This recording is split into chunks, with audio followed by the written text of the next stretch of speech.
This Uparts episode focuses on the conspiracy of the Isis Temple in the Grand Canyon, which started with a republished article from the Phoenix Gazette dating April 5, 1909.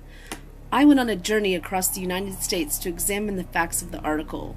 I started with a visit to the Grand Canyon. Standing over the Grand Canyon is a magical feeling. It is no surprise that many looking out onto the pyramids would compare it to ancient Egypt. The citadels of the canyon look like wind-worn pyramids. In fact, many share the same names. My research started at my local public library with the Egyptians. I read the most peculiar thing in the Egyptian Book of the Dead.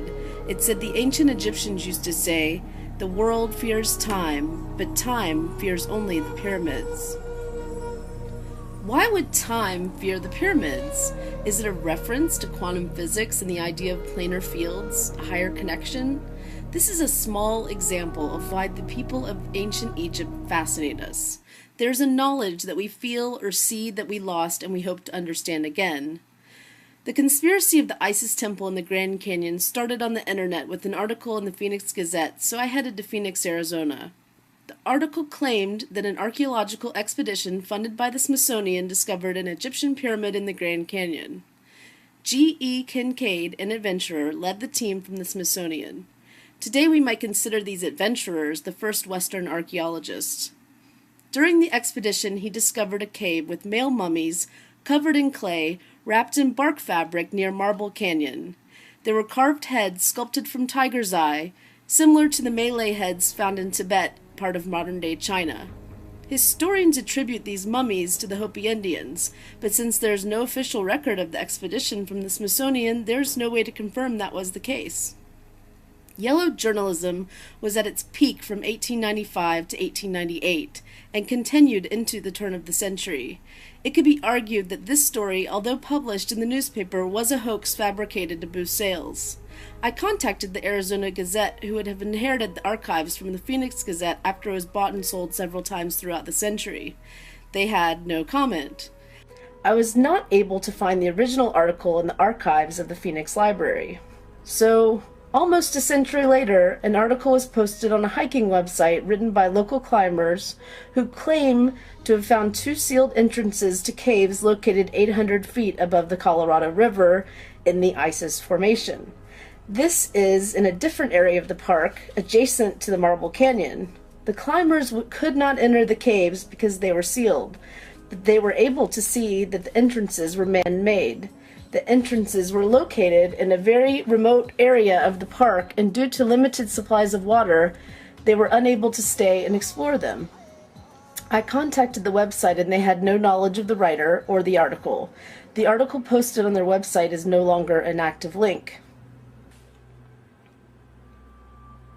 The idea of Egyptians in North America fascinated me, and I had to find out if it was a case of yellow journalism from the turn of the century, or could it be possible that a pyramid went undiscovered in the Grand Canyon for all these years? It's not a stretch looking out into the canyon that the formations do resemble pyramids. I wanted to find out what I could from the facts. The first article introduces G.E. Kincaid from Lewiston, Idaho. He says on his trip to Yuma that he discovered some interesting archaeological artifacts while rafting down the Colorado River, but no location was given. Yuma is in the desert on the way to the Grand Canyon, but hundreds of miles away. The second article from April 5, 1909, references a Smithsonian-backed expedition under the direction of Professor S.A. Jordan. The rocks of the Grand Canyon tell a story that started 4,550 million years ago. The canyon was formed 5.6 million years ago. It is possible that a multitude of civilizations could have inhabited the area. I thought about the biblical reference in Genesis of the people that lived before a great flood.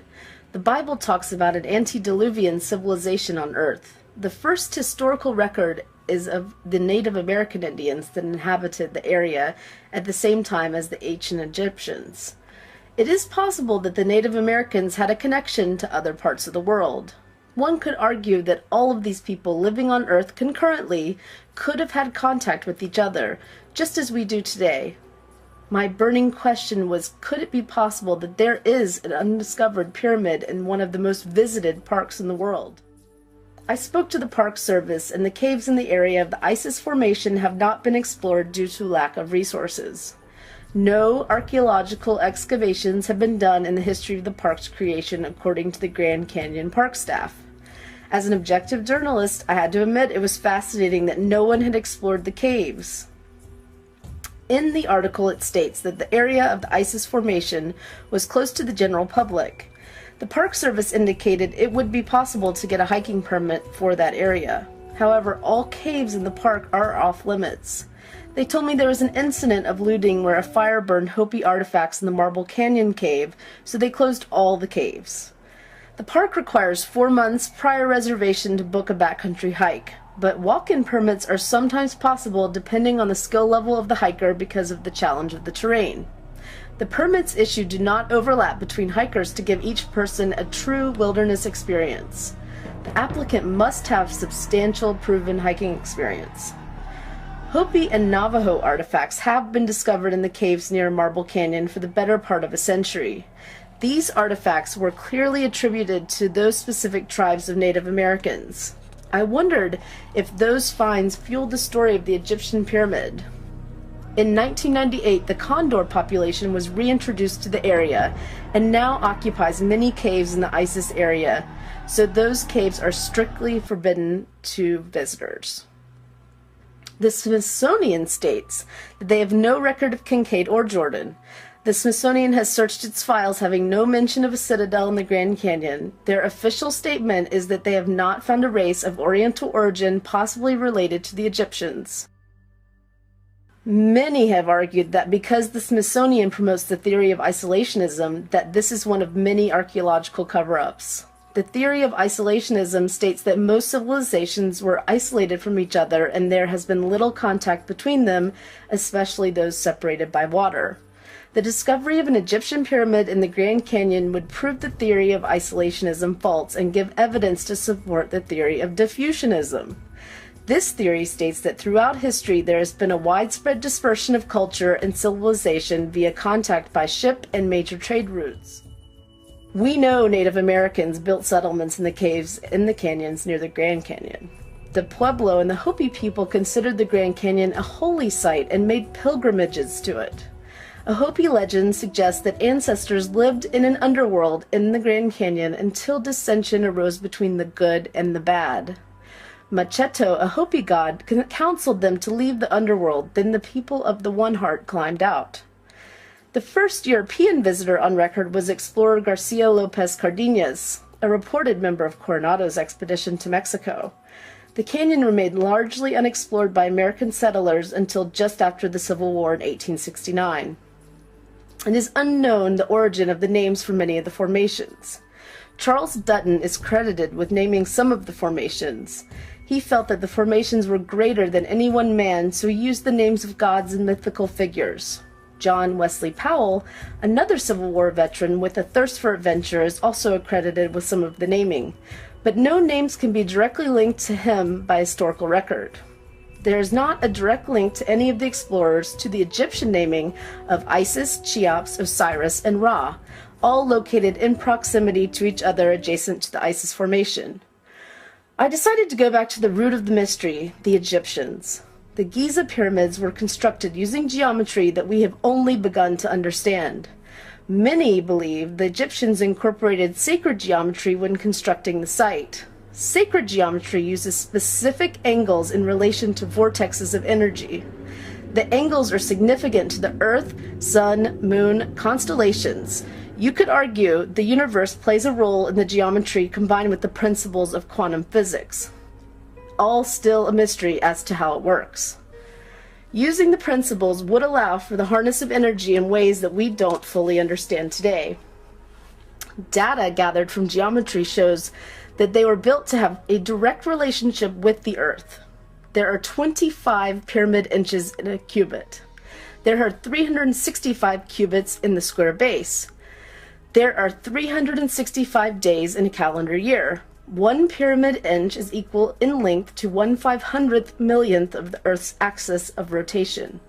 The angles of the pyramid are exact equivalent of our modern-day pi. They were constructed of granite composed of feldspar and quartz. It was composed of 55% silicon quartz, the same substance that we use in computers today. They were constructed with such precision that all evidence suggests that they were built using ultrasonic drilling machines. If that was possible, then how did they power those machines? I found a theory that was very surprising in a book called Forbidden History. The Earth's energy includes mechanical, thermal, electrical, magnetic, nuclear, and chemical, each having a source for sound. The conductivity of quartz could generate sound waves above the range of human hearing. Because energy will follow the path of least resistance, it may be probable that the pyramid is capable of vibrating at a harmonic frequency in tune with the Earth. Resin on the walls of the king's and queen's chambers and lack of artifacts found in them allow for the conclusion that these chambers had an entirely different purpose. The Nile, in close proximity, could provide a water source for steam. Could the pyramid be an ancient power plant? A power plant would be a compelling reason to undertake the largest construction project in the history of civilization. It would be a groundbreaking discovery, an ancient energy source that does not destroy the earth. We will not know the truth about a hidden pyramid in the Grand Canyon until the caves are explored. In March 2008, the government flooded the Colorado River to rebuild the local ecosystem. Could the hydroelectric power awaken a sleeping giant hidden in the majestic formation of the Grand Canyon? The greatest thing in life is there are so many possibilities. I will keep searching for clues and continue to uncover the truth one question at a time.